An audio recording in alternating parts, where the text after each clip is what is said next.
누가복음 10장 30절에서 37절 말씀입니다. 누가복음 10장 30절에서 37절 말씀.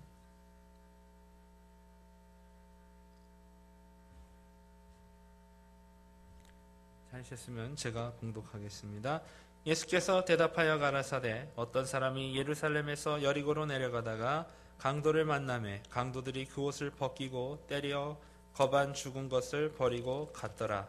마침 한 제사장이 그 길로 내려가다가 그를 보고 피하여 지나가고 또 이와 같이 한 레위인도 그곳에 이르러 그를 보고 피하여 지나가되 어떤 사마리아인은 여행하는 중 거기로 이르러 그를 보고 불쌍히 여겨 가까이 가서 기름과 포도주를 그 상처에 붓고 싸매고 자기 짐승에 태워 주막으로 데리고 가서 돌보아 주고 이튿날에 데나리온 2를 내어 주막 주인에게 주며 가로되 이 사람을 돌보아 주라.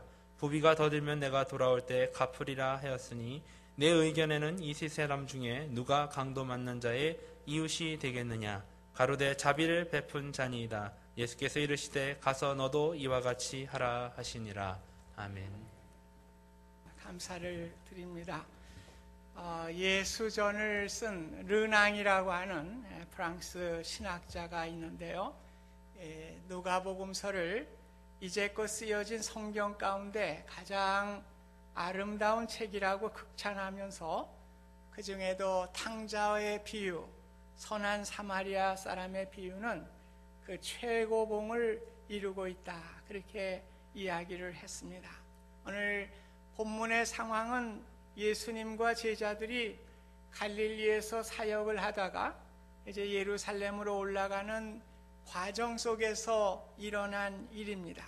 한 율법사가 예수님을 찾아왔습니다. 율법사는 무엇을 하여야 영생을 얻을 수 있습니까? 25절에 이렇게 질문을 던집니다. 율법사는 순수한 마음으로 질문한 것이 아니고 25절 본문에 보면 시험하여 이르되 라고 되어 있습니다. 완전히 예수님을 시험하기 위해서 또는 넘어뜨리기 위해서 질문을 던진 것입니다. 아마도 지금의 상황은 예수님의 사역에 대해서 종교 지도자들이 마음의 불편함을 가지고 그걸 대변하는 질문이라고 볼 수가 있겠습니다. 예수님이 전하는 영생의 문제가 마음에 걸려 있었던 것으로 볼 수가 있습니다. 예수님은 질문하는 사람이 율법사이기 때문에 율법으로 또 물으셔요. 율법에 무엇이라고 기록되었으며 내가 어떻게 읽느냐. 이렇게 할 때 율법사가 대답을 합니다. 내 마음을 다하며 힘을 다하며 뜻을 다하여 주 너의 하나님을 사랑하라 하고 또한 내 이웃을 내 자신과 같이 사랑하라 하였나이다. 율법서의 간교한 의중을 예수님은 꿰뚫어 보셨습니다. 예수님은 그의 교묘한 질문을 통해 인간의 율법의 실천이 불가능한 것을 인식시켜주고 있습니다. 오늘 사랑의 진리를 보여주는 본문의 말씀입니다. 율법사는 이어서 내 이웃이 누구입니까? 이것도 불순한 동기를 가지고 물은 것입니다. 역사를 거슬려 올라가면 이스라엘 백성들은 솔로몬의 아들 르호보암 때에 왕국이 둘로 갈리게 됩니다. 북왕국과 남왕국으로 갈리게 됩니다. 그래서 북쪽의 이스라엘은 아수르라고 하는 나라에 의해서 멸망을 당하게 되는데 아수르는 이스라엘 북쪽 사람들을 남자들을 다 끌고 가고 거기 여자들만 남기고 이방 남자들을 그곳에 들여보내서 피를 섞게 하는 것입니다. 요즘으로 얘기하면 다문화 민족으로 만들어 버렸습니다. 유대인들은 혈통을 중요시 여기기 때문에 이후로 사마리아 사람들을 멸시하며 마치 개와 같이 취급을 하게 되었습니다. 남유다도 물론 바벨론에 의해 멸망을 당합니다. 그러나 바벨론은 혼혈 정책을 실시하지 않았기 때문에 그들의 혈통을 지킬 수가 있었습니다. 포로로 귀환한 유대인들이 성전을 재건하게 될 때에 북이스라엘 사마리아 사람들이 그것을 돕고자 하지만 유대인들은 거절을 하게 됩니다. 더럽혀진 사람의 더러운 수고와 재물을 통해서 성전을 지어 더럽힐 수 없다고 하는 생각 때문이었습니다. 이로 인해서 사마리아 사람들은 자신들의 성전을 건축하게 됩니다. 헬라 시대에 사마리아 사람들은 그리심산에 그들의 성전을 건축하게 되었습니다. 이로 인해서 예루살렘을 중심으로 한 남유다와 그리심산을 중심으로 한 사마리아 사람들의 적개심이 더욱 심화되었던 것입니다. 유대의 지도자인 힐카누스는 사마리아에 들어가서 그리심산의 성전을 파괴시켜버립니다. 그 이후에 주 6년경에 사마리아 사람들이 자신들이 죽은 조상의 뼈를 예루살렘의 성전에 들어가서 뿌리는 일이 벌어지게 된 것입니다. 그래서 예수님 당시에는 남쪽의 유대인들은 사마리아 사람들의 땅도 밟지 않게 된 것입니다. 그런데 예수님은 사마리아의 수가성에 들어가셔서 창녀와 같은 5 남편을 둔 여인에게 복음을 전하고 영생을 전하였으니 유대인의 입장에서는 도저히 용납하기 어려운 사건이었습니다. 이러한 배경의 차원에서 율법사가 물은 영생을 어떻게 얻어야 합니까? 라고 하는 질문을 우리가 이해해야 하는 것입니다. 그래서 내 이웃이 누구입니까? 그렇게 율법사가 묻습니다. 그의 생각에는 유대인들만이 이웃이지 사마리아 사람과 이방인들은 그들의 이웃이 될 수가 없었습니다. 예수님은 그러한 질문에 직접적으로 답변하지 아니하시고 오늘 유명한 선한 사마리아 사람의 비유를 말씀해 주신 것입니다. 어떤 사람이 예루살렘에서 여리고로 가다가 강도를 만났습니다. 그래서 옷이 벗겨지고 맞아서 거의 죽은 상태와 같이 되었습니다. 그 현장을 한 제사장이 지나가게 되었는데 강도 만난 사람을 피하여 지나가게 되었습니다. 또 한 레위인이 그곳을 지날 때에도 이 레위인도 그냥 지나치게 되었습니다. 그러나 한 사마리아 사람이 그곳을 지나가다가 강도 만나 죽어가는 사람을 보게 될 때에 가까이 가서 자기가 가지고 있는 기름과 포도주로 상처에 붓고 자신의 옷을 찢어서 그 상처를 싸매어 주었습니다. 또 자신의 짐승에 이 강도 만난 사람을 태워서 주막으로 데리고 가서 그를 돌보아 주셨습니다. 그리고 주막을 떠날 때에 주막 주인에게 자기가 가지고 있었던 데나리온 2를 주면서 혹시 이 사람을 치료하는 데 비용이 더 들면 제가 돌아올 때 그 비용을 다시 드리겠습니다. 그렇게 하고 이제 그 길을 떠나게 된 것입니다. 예수님의 비유는 하나님의 사랑을 누구보다 더 잘 알고 있는 종교 지도자들이 오히려 강도 만나 죽어가는 사람을 외면해서 지나쳐 가는 데 비해서 당시에 선하거나 착함에 관계없이 악하다고 생각하였던 사마리아 사람이 오히려 아름다운 선행을 하고 아름다운 모습을 묘사함을 통해서 율법사와 유대 종교 지도자들에 대한 신랄한 비판을 그들에게 가하게 된 것입니다. 다시 본문으로 돌아가서 생각을 하면 사람의 삶의 문제에 가장 집착을 하게 됩니다. 오늘 우리가 생에 대해서 가장 집착을 하게 됩니다. 그래서 오늘 믿음의 핵심도 영생입니다. 오늘 우리가 어떻게 살아갈 것인가, 어떻게 죽지 않고 살 수 있는 것인가, 이것이 믿음의 최고의 조건입니다. 율법사가 예수님을 시험하기 위해서 영생을 어떻게 얻을 수 있습니까? 이렇게 질문하였지만은 이 문제는 율법사만의 문제가 아니라 우리 모두의 중요한 질문입니다. 영생과 구원의 문제는 결코 율법이 우리를 구원하거나 영생을 줄 수가 없습니다. 예수님은 갈라디아서 2장 16절에 바울은 사람이 의롭게 되는 것은 율법의 행위로 말미암이 아니요 오직 예수 그리스도를 믿음으로 말미암은 줄 알므로 율법의 행위로서는 의롭다함을 얻을 육체가 없느니라 분명하게 말씀하고 있습니다. 고로 율법은 인간의 한계를 일깨워주고 주님을 의지하게 하는 방편이 되는 것입니다. 그렇다면 주님이 하나님 사랑과 이웃의 사랑으로 율법을 요약해 주시면서 확인해 주면서 내가 잘 알았다, 영생을 얻는 길을 잘 알았다 이렇게 말씀하신 이유는 무엇입니까? 오늘 영생이란 그리스도를 믿음으로 구원함을 받은 사람이 누리는 특권인 것입니다. 영생은 앞으로 완성되어가는 그런 하나님의 축복인 것입니다. 오늘 우리가 어떻게 영생을 완성해가는 태도를 가지고 살아갈 것인가를 우리에게 가르쳐주고 있는 말씀인 것입니다.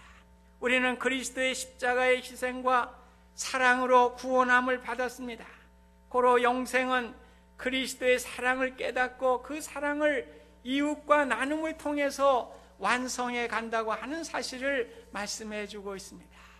이웃 사랑이 구원과 영생의 필수 조건은 아니지만은 이 과정을 통과하면서 구원과 영생의 기쁨을 누리고 살아가는 은혜를 누리게 된다고 하는 말씀인 것입니다. 예수님은 율법사에게 묻습니다. 내 생각에는 이 세 사람 중에 누가 강도 만난 자의 이웃이 되겠느냐? 그럴 때 자비를 베푼 자니이다 그렇게 대답을 했습니다. 율법사는 나의 이웃이 누구입니까? 그렇게 물었습니다. 나 중심적인 것에서 이웃을 찾은 것의 반면에 예수님은 누가 강도 만난 자의 이웃이 되겠느냐, 이 주어가 달라집니다. 율법사는 내가 중심적으로 생각을 하는 것이고 예수님은 강도 만난 자의 입장에서 그 사람이 주어가 돼서 그 사람의 이웃이 누구이냐 이렇게 말씀을 하신 것입니다. 참된 사랑은 내가 주어가 아닙니다.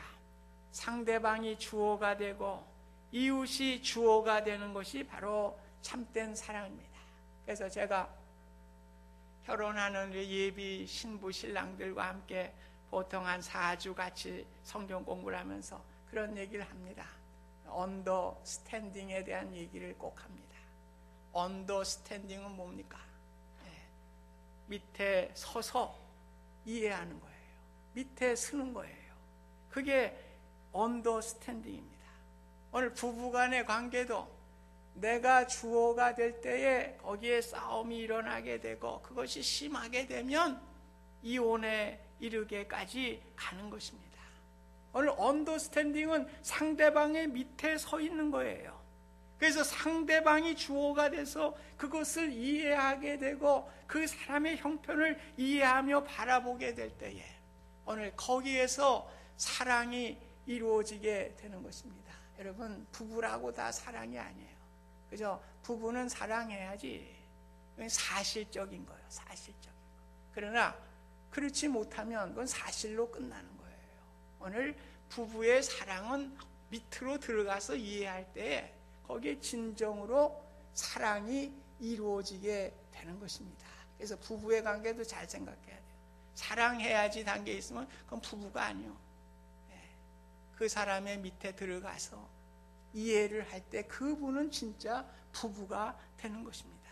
오늘 예수님의 비유가 바로 이런 거예요. 오늘 유대인의 중심적인 사고로 볼 때는 사마리아 사람들은 멸시받아야 될 사람들이에요. 그러나 사마리아 사람들의 입장에서 보면 그들의 잘못이 없어요. 약했기 때문에 아수르에 의해서 침략을 당하게 되고 멸망을 당하게 되고 아수르 사람들에 의해서 혼혈 정책에 순종할 수밖에 없어서 피를 섞게 된 것입니다. 사마리아 사람 입장에서는 얼마나 억울한 일입니까? 그런데 유대인들과 똑같이 복음을 전해주시고 구원을 이루기로 하시는 주님의 마음을 이해하지 못한 거예요.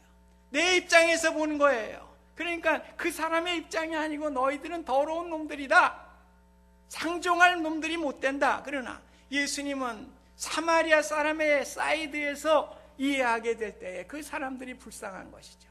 유대인이나 이방인이나 사마리아 사람이나 다 예수님의 구원의 대상이 되는 것입니다. 오늘 예수님이 비유로 말씀하시면서 우리가 이 비유의 설정을 우리가 잘 보시면은 30절에 예루살렘에서 여리고로 내려가다가, 이거는 비유기 때문에, 만든 이야기이기 때문에 얼마든지 다른 상황을 설정할 수가 있습니다. 여리고에서 예루살렘으로 올라가다가, 그렇게 표현도 할 수 있는 거예요. 그런데 예수님은 예루살렘에서 여리고로 내려가다가 그렇게 표현을 했습니다. 오늘 예루살렘은 해발이 높은 곳이에요. 820m의 그 고원지대에 있는 곳이 예루살렘입니다. 근데 여리고는 해수면보다 낮아요. 250m 해저에 있는, 해수면보다 낮은 곳에 있는 곳입니다. 그러니까 무슨 말입니까? 오늘 예수님은 예루살렘이라고 하는 높은 곳에서 여리고라고 하는 낮은 곳으로 내려가는 오늘 자신의 정체성을 여기에 비유해서 말씀해 주고 있습니다. 예수님은 높고 높은 하늘 보좌를 다 버리시고 낮고 천한 이 땅에 오시게 된 것입니다. 이것이 바로 예수님의 정체성입니다. 이 말씀 속에 진정한 사랑은 올라가는 자세가 아니라 내려가는 자세, 남의 밑에 서서 있는 자세가 될 때에 참 사랑과 섬김을 할 수 있음을 우리에게 말씀해 주고 있는 것입니다. 예수님은 하늘나라를 안고 세상에 오신 분이십니다. 그래서 예수님의 비유는 모두가 하나님 나라의 비유입니다. 예수님은 하늘나라를 안고 세상에 오셨기에 하나님 나라의 복음을 선포하시고 그 복음을 통해 하늘나라를 안고 살아가는 영생의 삶을 완성해 가는 것을 우리에게 가르쳐 주신 것입니다. 그래서 예수님은 영생을 완성해 가는 참된 구원의 기쁨과 평화와 행복이 어디 있느냐? 오늘 결국 예수님의 시각을 가지고 예수님의 마음을 가지고 살아가라고 하는 것입니다. 강한 자가 자기 위치에서 약한 자와 없는 자에게 베푸는 그러한 자세가 아닙니다. 그거는 동정이요 동량은 되지만 그 자세가 아닌 것입니다. 오늘 그 사람의 위치에 스스로 낮아져서 없는 자와 같은 마음을 가져보고 고통당하는 자의 마음을 가져보고 그 고난당한 자의 밑에 서서 그를 이해하는 위치에서 사랑을 베풀게 될 때에 진정한 평안과 은혜를 누리는 영생의 삶을 완성해가는 삶을 살아갈 수 있음을 말씀해 주고 있는 것입니다. 오늘 사랑은 자신을 희생하려는 실천이 따라야 하는 것이죠. 선한 사마리아 사람은 자신의 짐승을 양보하고 하루를 주막에서 함께 보내야 하고 자신의 2 데나리온의 돈을 사용하게 되었습니다. 나의 희생이 따르고 나의 물질이 따르고 나의 시간이 소모되게 됩니다. 그래서 우리는 이러한 희생이 너무 아까워서 이러한 일을 거절하게 됩니다. 이것이 저와 여러분의 모습이고 약점인 것입니다. 어찌 보면 선한 사마리아 사람은 예수님의 상징적인 인물입니다. 그러므로 우리가 예수님과 같이 될 수는 없는 것입니다. 그러나 우리는 예수님을 닮아가는 작은 예수가 되어야 함을 교훈해 주고 있습니다. 갈라디아서 6장 10절에 보면 그러므로 우리는 기회 있는 대로 모든 이에게 착한 일을 하여야 할 것을 말씀해 주고 있습니다. 우리가 삶을 살다 보면 오늘 선한 사마리아 사람처럼 가는 인생의 길에서 강도 만난 사람을 만나게 되는 경우가 있을 것입니다. 이 강도 만난 사람은 영혼이 찌들어 곤고한 사람일 경우도 있을 것이고 물질의 어려움을 당하는 고통당하는 사람일 수도 있을 것이고 병으로 고통당하며 괴로워하는 사람이 될 수도 있을 것입니다. 오늘 예수님은 강도 만난 자의 참 이웃이 누구냐? 율법사에게 물었습니다. 율법사는 자비를 베푼 자니이다. 그럴 때 예수님은 가서 너도 이와 같이 하라. 그렇게 말씀해 주셨습니다. 예수님은 하늘 보좌를 버리시고 이 땅에 오셔서 사람들과 함께 고통하며 또한 약자들을 세워주시고 병든 자를 치료하시면서 위로하시면서 종국에는 십자가에서 모든 것을 다 희생하시며 죽으신 분입니다. 그래서 우리에게 구원을 이루게 하시고 영생을 바라보며 살아갈 수 있는 은혜를 베풀어 주셨습니다. 우리는 주님의 희생과 헌신을 바라보면서 작은 예수로 고통을 함께 나누며 살아가게 될 때에 우리의 영생의 완성되어 가는 과정 속에서 참 행복과 기쁨을 누리게 될 것입니다. 여러분이 잘 아시는 이야기 가운데 인도의 성자 썬다싱이라고 하는 분이 계시죠. 그분은 히말라야 산에 자기의 친구와 함께 올라갔다가 내려오는 아주 추운 그러한 산을 내려오게 되는데 한 사람이 추위에 넘어져서 죽어가는 것을 보게 됩니다. 그래서 친구에게 이거 어떻게 우리가 살려야 되지 않겠느냐. 그 친구는 지금 이렇게 추운데 만일 이 사람을 데리고 내려와서 속도가 늦어지게 되면 우리 모두 죽게 될 것이니까 미안하지만 그냥 놓고 내려가자. 그래서 그 친구는 그냥 산을 내려갔지만은 썬다싱은 죽어가는 사람을 자기의 어깨에 들쳐매고 끙끙거리면서 산을 내려오게 되었습니다. 한참을 내려오다 보니 한 사람이 또 길바닥에 쓰러져 죽어 있는 것을 보았습니다. 보니까 아까 그 친구였습니다. 혼자 내려오다가 그만 추위에 얼어서 죽게 된 것입니다. 썬다싱은 하나님께 감사를 드렸습니다. 힘들지만 죽어가는 이 친구를 등에 업어 메고 내려올 때 서로의 체온의 온기를 주고받았고, 그리고 자신이 또한 이렇게 힘들게 내려오니까 땀이 나게 되고, 이렇게 돼서 몸이 열이 많이 나서 추위를 이길 수 있게 되었다고 하는 이야기입니다. 결국 등에 들쳐매었던 사람이 어느 정도 내려오니 원기가 회복되어서 두 사람이 걸어서 그 산을 내려올 수 있었다고 하는 이야기입니다. 영생은 참 그리스도의 사랑을 깨닫고 그 사랑을 이웃과 나눔을 통해서 완성되어 가고 있음을 우리에게 말해주고 있습니다. 이 비유로 인해서 내가 너무 못하고 있다고 죄책감이나 두려움 갖지 마시기 바랍니다. 선한 사람은 예수님이세요. 오늘 예수님처럼 그렇게 큰 사랑을 우리가 베풀 수는 없지만은 내가 걸어가는 인생의 여정에서 만나게 해주시는 고통당하는 여러분들이 외면하지 마시고 그분들에게 여러분의 정성을 드리고 사랑을 베풀면서 우리가 영생을 완성해 가게 될 때에 거기에 우리에게는 영생의 기쁨과 은혜가 있음을 예수님이 말씀해 주신 것입니다. 저도 그렇습니다. 그렇게 못하고 있습니다.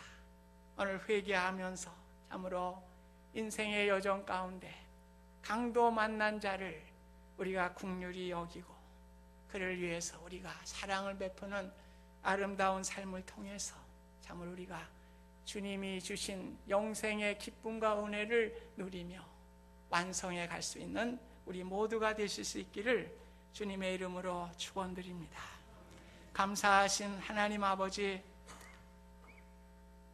사마리아 사람 예수님과 같이 우리가 그런 큰 일을 감당하지 못하지만 우리에게 작은 예수가 되게 하여 주셔서 우리의 인생의 여정에 지나가면서 참으로 우리가 도와야 될 분들을 지나치지 않고 도울 수 있는 사랑을 허락하시고 그 사랑을 통해서 주님이 주시는 영생의 완성의 기쁨과 은혜를 누릴 수 있도록 축복하여 주시옵소서.